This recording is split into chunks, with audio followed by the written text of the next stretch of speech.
Hey friends, I wanted to take a quick moment before this video. First off, I want to let you know I am very grateful that you are here following me and getting your information about wealth building and real estate investing from yours truly.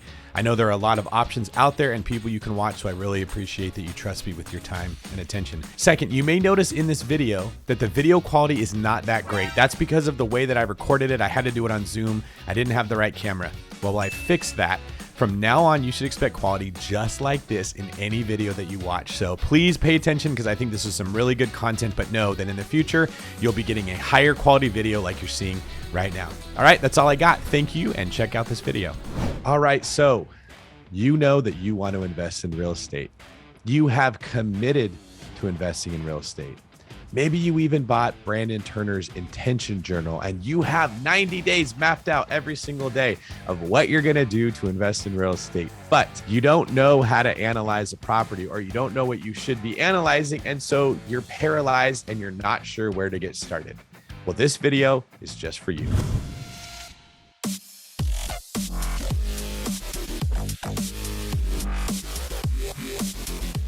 Hey, I'm David Greene, and I wrote the book, Long Distance Real Estate Investing. I built the majority of my portfolio investing in a state and an area that was nowhere near where I currently live. Now, I also own property where I do live, and I'm currently still investing in property where I live, as well as out-of-state investments. So you're going to invest remotely. Well, that poses a unique set of challenges. For one, is your state too expensive, or can you actually afford to invest there if you're using the right strategy? Two, how to analyze properties at all. I mean, you can look them up on Zillow and you can see what they're worth and you can kind of check them out compared to other properties in that area. Number three, new areas present new challenges. There's entire cultures that are developed in areas, and if you don't live there, you're not tasting that area's culture and you might not know what you might not know. For example, you might be looking at an area in Los Angeles and thinking, good grief, this is expensive. How could anyone ever pay that much money for a home? But it's because all the musical festivals are held there and people rent those out as short-term rentals. Lots of things like that are going on in markets all across the country that you might not be aware of. So I'm going to share with you my top 5 tips for analyzing remote properties, as well as how you can know if you should be investing remotely or if you should be investing where you live now. And if you stick around all the way to the end of the video, I will reveal my secret tip for finding the best deals in 2022. So when I personally am choosing where I'm going to invest, I start broad and I want to analyze the area, typically the state that I want to be investing in. Now I have it broken down to state because that's a very simple and easy way to analyze a group of properties that all operate under very, very, very similar laws. They also operate under very similar climates, which is another thing that people don't anticipate as being important when considering where to invest. Now, when I'm picking an area, the tools that I'm using to analyze that are actually demographics. What I want to know is where are people moving? Where are jobs moving?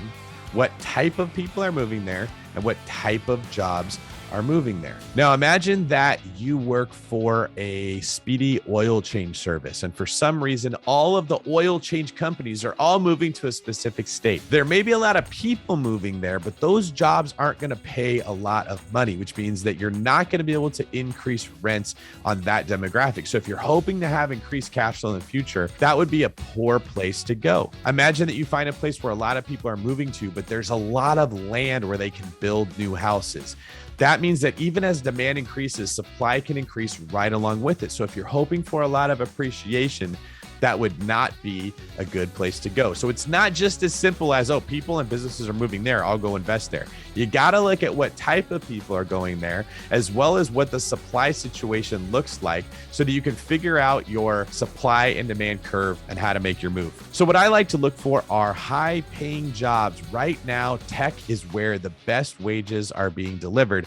And luck would have it, a lot of tech companies are leaving the places where they were developed for cheaper land in other spots. So many of you know that Elon Musk and Tesla recently switched their headquarters from California into Austin, Texas. Well, even though Austin's already had a big run up in prices, him moving there might lead to even more of that. High paying jobs are going to go there, and there's already a restricted supply. So Austin is a place that if you can get in, I would expect to do very, very well over the future. So look and see where a lot of these tech companies are moving. moving to. A lot of them are leaving Seattle, they're leaving San Francisco, they're leaving Silicon Valley, and they're moving into areas where land is cheaper and the quality of life is higher for their employees. So tip number one, I'm looking for the area to invest in. And the most important thing to me are high wages, increasing wages, and an increased amount of people moving to that area. Tip number two, once you've got your area determined, you want to pick the actual city that you're going to invest in. And why? Because cities have their own unique set of laws and regulations when it comes to what you can do in that city. Now, you can't learn every single city's regulations in the area that you choose, which is why you really want to pick one or two and learn those. Some cities allow short-term rentals ad nauseum. Others say you can only have a certain amount and you have to apply for a permit, while others say you can't do short-term rentals at all unless it's zoned in a very specific area. You can lose a lot of money trying to use a strategy in a city that doesn't allow it. You can also make a lot of money using a strategy in a city that other investors haven't taken advantage of. So picking the city that you want to invest in and then learning the laws of that city is step two when you're trying to analyze how I'm going to buy a property remotely. I'll give you an example. It's not a surprise that a lot of people are leaving New York City. The way that that city has handled the pandemic has rubbed a lot of people the wrong way, and the numbers show people are leaving New York City. Well, the question you should be asking is, where are they going and why? I'll give you a quick tip here. A lot of them are going to Miami, Florida. Miami has a business environment that is welcoming of all these businesses that New York has not been welcoming of. So there's a lot of people leaving cold New York for warm Miami. What do you think that's doing for property values? What do you think that's doing for demand? What do you think that increased demand is doing on the rent of people that already own in Miami? So if you're trying to figure out if that's a city you should invest in, you need to analyze what are Miami's laws when it comes to short-term rentals, long-term rentals, rental properties at all, as well as where you can get in on that market. Step number three, you have to choose which asset class you're going to use in that area, in that city. Are you making a play for a short-term rental? Are you making a play for small multifamily? Are you making a play for single family residential in one of the most high appreciating areas? Are you going to rent it out by the room, or are you going to rent it by a house? Are you going to buy a house and split it into two and rent them out individually? Does this house have a basement that can be developed? Maybe upstairs is a regular rental and the basement you throw on Airbnb. Which asset class are you going to pursue in that area? Now, what most people do is they start with the highest ROI they can get, and then they ask themselves, how much work am I willing to do to get there? And I think that's really the best way to start. Where can I maximize my return, both through cash flow and appreciation? And how much work am I willing to do that? So short-term rentals typically do a lot better than long-term rentals when it comes to the income they generate, but that's also because they're more work. So you need to decide which asset class works best in that area.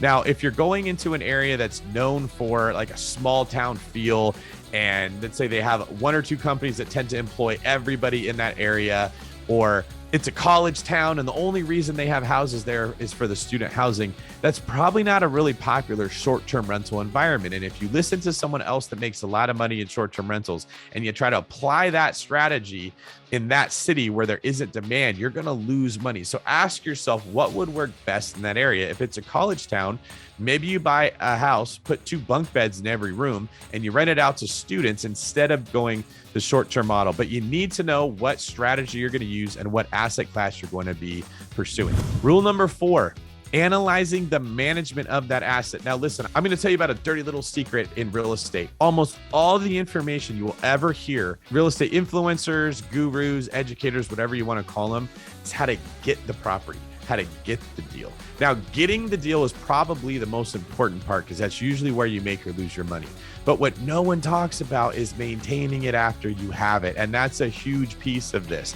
People like me that own lots and lots of rental properties, while I still get excited about the deal itself, I'm now weighing that against the work it's going to take to manage that property. And many times for someone in my position, it's not worth it, while it might be for someone in your position.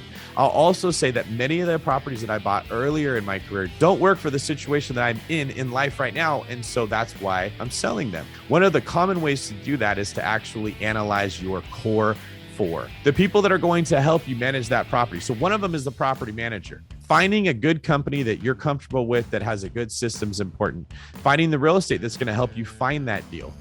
finding the contractor or the handyman that once you get the property is going to help put it in condition that someone can live there, as well as maintain it so that you continue to rent it out, and finding the real estate agent or the deal supplier that's going to bring that deal to you. So you have to analyze your team as well as analyzing the area, the city, and the asset class that you're going to be pursuing. Now, many of you are wondering, hey, David, I just want to know, is it going to make money or not? If that's the case, go to biggerpockets.com/calc. They have calculators there. The first couple uses are free. And then if you become a pro member, you get unlimited access to them.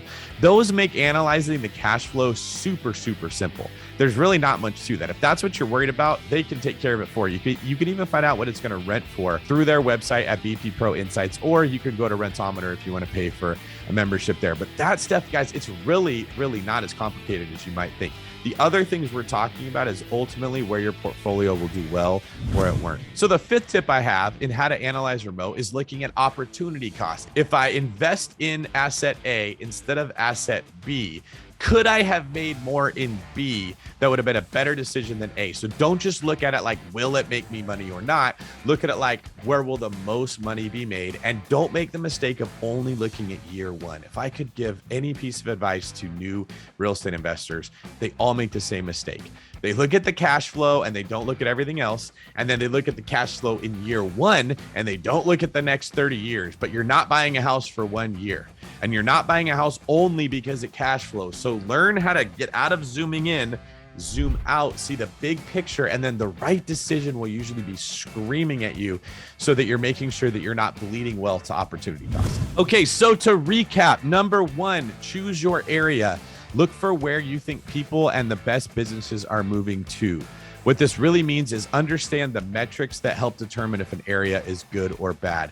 What is attractive to people in the country you're investing in, which for most of us is the United States, at any given time? There's always areas that are more attractive and less attractive. Number two, choose the city that you're going to invest in, because cities have their own unique legislation that allows or doesn't allow things to happen. Part of that is knowing what neighborhoods are good for which types of asset classes within the city.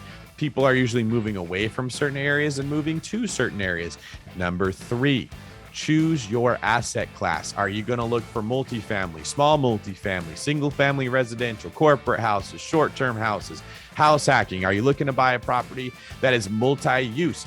Try to figure out what asset class works the best for that area once you understand the area and the city that you'll be investing in. Number four, analyze your team. There's several people that are going to be responsible for helping you get this deal.